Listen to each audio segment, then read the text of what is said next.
Computer operator post apply কৰিবৰ কাৰণে এই পেজটোত আহিব লাগিব। ইয়াৰ ডাইৰেক্ট লিংক মই ডেছক্ৰিপশ্যনত দি দিম, ডেছক্ৰিপশ্যনত গৈ আপোনালোকে ইয়াত আহিব পাৰিব। ইয়াত আপোনালোকে একাউণ্ট ক্ৰিয়েট কৰিব লাগিব। একাউণ্ট ক্ৰিয়েট কৰিবৰ কাৰণে ৰেজিষ্টাৰ হেয়াৰত ক্লিক কৰিব। ইয়াত আপোনালোকৰ কিছুমান ডিটেইলছ ফিল আপ কৰিব লাগিব। চ' ইয়াত আপোনাৰ ফুল নেম, ফাদাৰ্ছ নেম আৰু মাদাৰ্ছ নেম এণ্টাৰ কৰিব। তাৰপিছত আপোনাৰ যোনটো জেণ্ডাৰ ইয়াত ছিলেক্ট কৰিব। জেণ্ডাৰ ছিলেক্ট কৰি আপোনাৰ এটা এক্টিভ ইমেইল আইডি আৰু মোবাইল নম্বৰ ইয়াত এণ্টাৰ কৰিব। তাৰপিছত আপোনালোকৰ যোনটো ডেট অফ বাৰ্থ ইয়াত আপোনালোকে কেলেণ্ডাৰৰ পৰা চুজ কৰি ল'ব। ডেট অফ বাৰ্থৰ পিছত আপোনালোকে ইয়াতে ইজ পাৰ্মানেণ্ট ৰেচিডেণ্ট অফ আছামত য়েছ কৰিব। তাৰপিছত আপোনালোকৰ যোনটো কাষ্ট ইয়াত ছিলেক্ট কৰিব। কাষ্ট ছিলেক্ট কৰাৰ পিছত আপোনালোকৰ ডিছেবিলিটিত ন' ছিলেক্ট কৰিব। তাৰপিছত আপোনাৰ যোনটো পাৰ্মানেণ্ট এড্ৰেছ ইয়াত আপোনালোকে এণ্টাৰ কৰিব লাগিব। চ' আপোনালোকৰ পাৰ্মানেণ্ট এড্ৰেছ এণ্টাৰ কৰিব। তাৰপিছত আপোনালোকৰ যোনখন ডিষ্ট্ৰিক্ট ইয়াত আপোনালোকে ছিলেক্ট কৰিব। ডিষ্ট্ৰিক্ট ছিলেক্ট কৰি আপোনাৰ পিন ক'ড ইয়াত এণ্টাৰ কৰিব। তাৰপিছত ইয়াত আপোনালোকে এটা পাছপৰ্ট ক্ৰিয়েট কৰিব। পাছপৰ্ট ক্ৰিয়েট কৰি আপোনালোকৰ যোনটো কেপচা ক'ড শ্ব' কৰিব ইয়াত এণ্টাৰ কৰি জেনেৰেট অ'টিপিত ক্লিক কৰিব। চ' আপোনাৰ মোবাইল নম্বৰত এটা অ'টিপি আহিব। ইয়াত অ'টিপি এণ্টাৰ কৰি ৰেজিষ্টাৰ হেয়াৰত ক্লিক কৰিব। চ' আপোনালোকৰ একাউণ্ট ছাকচেছফুলি ক্ৰিয়েট হৈ যাব। ইয়াত আপোনালোকে ইমেইল আইডি আৰু পাছৱৰ্ড এণ্টাৰ কৰাৰ পিছত কেপচা ক'ড ফিল কৰি লগ ইনত ক্লিক কৰিব। ইয়াত আপোনালোকে 3টা ষ্টেপত আপোনাৰ যি ফৰ্ম ছাবমিট কৰিব পাৰে। ইয়াত আপোনালোকে ফাৰ্ষ্ট ষ্টেপত ক্লিক কৰিব। ইনফৰ্মেশ্যনত আপোনালোকে অ'কেত ক্লিক কৰিব। আইডেণ্টিটি প্ৰুফৰ কাৰণে ইয়াত আপোনালোকে Aadhaar card, driving licence, PAN card, passport, voter ID যিকোনো এটা ছিলেক্ট কৰিব লাগিব। যদি আপোনালোকে পান কাৰ্ড দিব বিচাৰে ইয়াত আপোনালোকে পান কাৰ্ড ছিলেক্ট কৰিব। তাৰপিছত ইয়াত আপোনালোকে আপোনাৰ যি পান কাৰ্ড নম্বৰ ইয়াত এণ্টাৰ কৰিব লাগিব।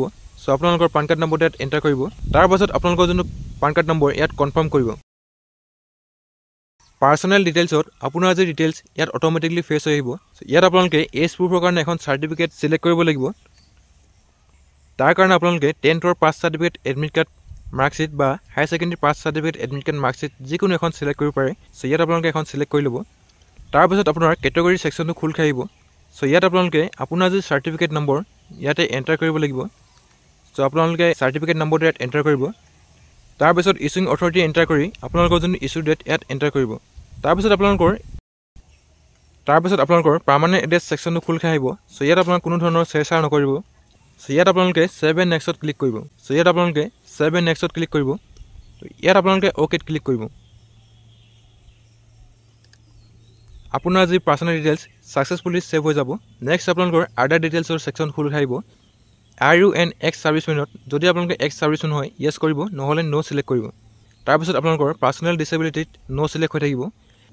তাৰপিছত আৰ ইউ ডিভাইড from any examination and or selection conduct by the UPSC or any state public service কমিশ্যনত ন' ছিলেক্ট কৰিব। হেভ ইউ এভাৰ বিন ডিভাইড from applying for any government পষ্টত no' select কৰিব। যদি আপোনালোকৰ BPL চাৰ্টিফিকেট আছে ইয়াত আপোনালোকে য়েছ কৰিব পাৰে, আৰু যদি আপোনালোকৰ BPL চাৰ্টিফিকেট নাই ইয়াত আপোনালোকে ন' ছিলেক্ট কৰিব।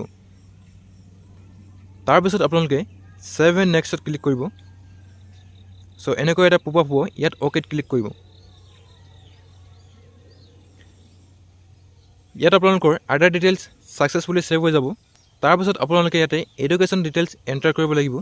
চ' ইয়াত আপোনালোকে এডুকেশ্যন ডিটেইলছ এড কৰিবৰ কাৰণে এড নিউ কোৱালিফিকেশ্যনত ক্লিক কৰিব। ইয়াত আপোনালোকে কোৱালিফিকেশ্যন টাইপত প্ৰথমতে 10 ক্লাছৰ ছিলেক্ট কৰিব। নেম অফ ডিগ্ৰী চাৰ্টিফিকেশ্যনত 10 ছিলেক্ট কৰিব। তাৰপিছত আপোনালোকে ছাবজেক্টটো ইয়াত 10 ছাবজেক্ট ছিলেক্ট কৰিব। তাৰপিছত আপোনালোকে ষ্টেটত আছাম ছিলেক্ট কৰিব। তাৰপিছত আপোনালোকে ব'ৰ্ড ইউনিভাৰ্চিটি ছিলেক্ট কৰিব লাগিব। যদি আপোনালোকে CBSEৰ পৰা পঢ়িছিলে CBSE ছিলেক্ট কৰিব। যদি আপোনালোকে ছেবাৰ পৰা পাছ কৰিছে ছেবা ছিলেক্ট কৰিব। কোৰ্ছ মোডত আপোনালোকৰ ৰেগুলাৰ মোড ছিলেক্ট হৈ থাকিব। তাৰপিছত আপোনালোকে গ্ৰেডিং ছিষ্টেম ইয়াত ছিলেক্ট কৰিব লাগিব। যদি আপোনালোকে ছেবাত পঢ়িছিলে মাৰ্কছ ছিলেক্ট কৰিব। যদি আপোনালোকে CBSE হৈছিলে তেতিয়াহ'লে CGPA বা গ্ৰেড ছিলেক্ট কৰিব। নেক্সট আপোনালোকে ইয়াত মাৰ্কছ অপটেনত কিমান আপোনালোকে টোটেল মাৰ্কছ পাইছিলে বা স্ক'ৰ কৰিছিলে ইয়াত এণ্টাৰ কৰিব। তাৰপিছত আপোনালোকৰ টোটেল মাৰ্কছ 600 ইয়াত এণ্টাৰ কৰিব লাগিব। তাৰপিছত ইয়াত পাৰ্চেণ্টেজ অট'মেটিকলি ফেচ হৈ আহিব। তাৰপিছত ইয়াত আপোনালোকে কোৰ্ছ ডিউৰেশ্যন ছিলেক্ট কৰিব লাগিব। কোৰ্ছ ডিউৰেশ্যনত আপোনালোকে 10 years ছিলেক্ট কৰিব। তাৰপিছত আপোনাৰ যি পাছিং ইয়াৰ ইয়াত আপোনালোকে ছিলেক্ট কৰিব 16, 17 বা যোনটো চনত আপোনালোকে পাছ কৰিছে ইয়াতে ছিলেক্ট কৰিব। তাৰপিছত আপোনালোকৰ যি ডিভিজন ইয়াত ছিলেক্ট কৰি ছেভত ক্লিক কৰিব। পূবত আপোনালোকে অ'কেত ক্লিক কৰিব। তাৰপিছত আপোনালোকে আকৌ 12ৰ ডিটেইলছ ইয়াত এড কৰিব লাগিব। চ' ইয়াত আপোনালোকে 10ৰ নিচিনাকৈ 12ৰ ডিটেইলছ এড কৰিব। হায়াৰ ছেকেণ্ডেৰী এড কৰাৰ পিছত আপোনালোকৰ যদি গ্ৰেজুৱেশ্যন কৰা আছে বা ডিপ্ল'মা কৰা আছে ইয়াত আপোনালোকে এড কৰিব পাৰে। যদি আপোনালোকে মাত্ৰ হায়াৰ ছেকেণ্ডেৰী পাছ কৰিছে ইয়াত আপোনালোকে এড নকৰিলেও হ'ব আৰু ছেভত ক্লিক কৰিব। তাৰপিছত আপোনালোকে ৱৰ্ক এক্সপিৰিয়েঞ্চ যদি আপোনালোকৰ আছে ইয়াতে য়েছ কৰিব। যদি আপোনালোকৰ ৱৰ্ক এক্সপিৰিয়েঞ্চ নাই নোট ছিলেক্ট কৰি নেক্সটত ক্লিক কৰিব।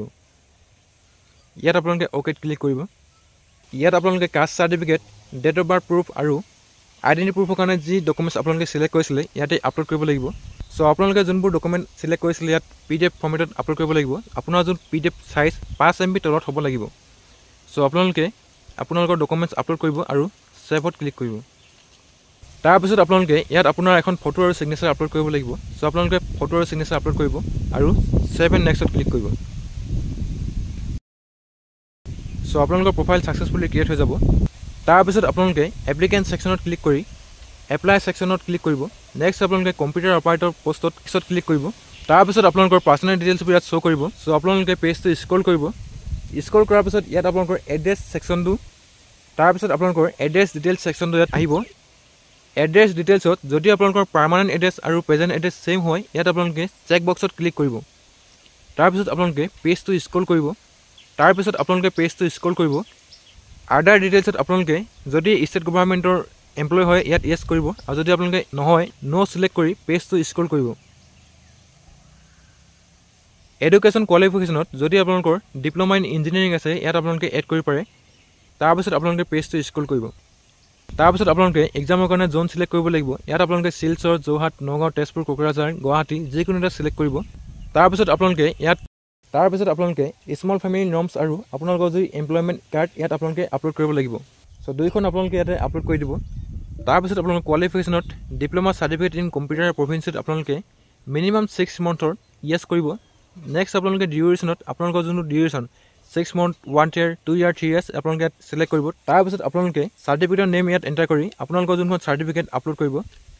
কম্পিউটাৰ নলেজত আপোনালোকে আছামিজ আৰু ইংলিছ লেংগুৱেজ ন'ত য়েছ কৰিব আৰু যদি আপোনালোকে আছামিজ লেংগুৱেজটো কম্পিউটাৰত টাইপ কৰিব নাজানে ইয়াত ন' ছিলেক্ট কৰিব। যদি আপোনালোকে কম্পিউটাৰত আছামিজ লেংগুৱেজ টাইপ কৰিব নাজানে ইয়াত ন' ছিলেক্ট কৰিব। তাৰপিছত আপোনালোকৰ HS বা diploma in engineering pass certificate ইয়াত আপোনালোকে আপলোড কৰিব লাগিব। চ' যদি আপোনালোকে ইঞ্জিনিয়াৰিং কৰিছে ইয়াত আপোনালোকৰ ইঞ্জিনিয়াৰিং পাছ চাৰ্টিফিকেট ইয়াত আপলোড কৰিব পাৰে। তাৰপিছত আপোনালোকে বক্সত ক্লিক কৰি প্ৰিভিউ এপ্লিকেশ্যনত ক্লিক কৰিব।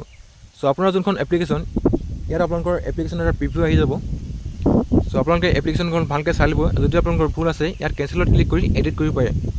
যদি আপোনালোকৰ ফৰ্মখন ঠিকে আছে ইয়াত আপোনালোকে ছাবমিট বুটানত ক্লিক কৰিব। তাৰপিছত ইয়াত আপোনালোকে 47 rupees এটা পে'মেণ্ট কৰিব লাগিব। পে'মেণ্ট কৰিবৰ কাৰণে পে' নাওত ক্লিক কৰিব। ইয়াত আপোনালোকৰ পে'মেণ্ট গেটৱে খোল খাই আহিব। চ' ইয়াত আপোনালোকে পে'মেণ্ট গেটৱেত এক্সিছ ইজি পে' ন' চাৰ্জত ক্লিক কৰি এগ্ৰি কৰিব আৰু প্ৰচিড ফৰ পে'মেণ্টত ক্লিক কৰিব। ইয়াত আপোনালোকে অ'কেত ক্লিক কৰিব। পে'মেণ্ট কৰিবৰ কাৰণে আপোনালোকে ইয়াত কাৰ্ডছ, ইণ্টাৰনেট বেংকিং আৰু UPI যিকোনো এটা থ্ৰু দি আপোনালোকে পে'মেণ্ট কৰিব পাৰে। যদি আপোনালোকে UPI থ্ৰু দি পে'মেণ্ট কৰিব বিচাৰে ইয়াত আপোনালোকে UPI ছিলেক্ট কৰি আপোনাৰ যোনটো UPI ID এণ্টাৰ UPI IDত আপোনালোকে এণ্টাৰ কৰিব। কেপচা কোড ফিল কৰি কমপ্লিট পে'মেণ্ট অন ফোনত ক্লিক কৰিব। আপোনালোকৰ ফোনত 47 টকাৰ এটা পে'মেণ্ট ৰিকুৱেষ্ট আহিব। তাত আপোনালোকে পে'মেণ্ট কনফাৰ্ম কৰিব। পে'মেণ্ট কৰাৰ পিছত আপোনালোকৰ পে'মেণ্ট স্লিপ ইয়াত জেনেৰেট হৈ আহিব। চ' ইয়াত আপোনালোকে প্ৰিণ্টত ক্লিক কৰি আপোনাৰ যোনখন পে'মেণ্ট ৰিচিপ্ট প্ৰিণ্ট কৰিব পাৰে। চ' বেকত ক্লিক কৰিব। বেকত ক্লিক কৰাৰ পিছত ইয়াত আপোনালোকৰ যোনখন এপ্লিকেশ্যন এই এপ্লিকেশ্যন চাবৰ কাৰণে আপোনালোকে ভিউ এপ্লিকেশ্যনৰ যোনটো চকু নিচিনা এটা চিম্বল আছে তাতে ক্লিক কৰিব আৰু আপোনাৰ যোনখন এপ্লিকেশ্যন ইয়াত জেনেৰেট হৈ আহিব এইখন আপোনালোকে যদি আপোনাৰ প্ৰিণ্টাৰ আছে প্ৰিণ্ট কৰিব পাৰে।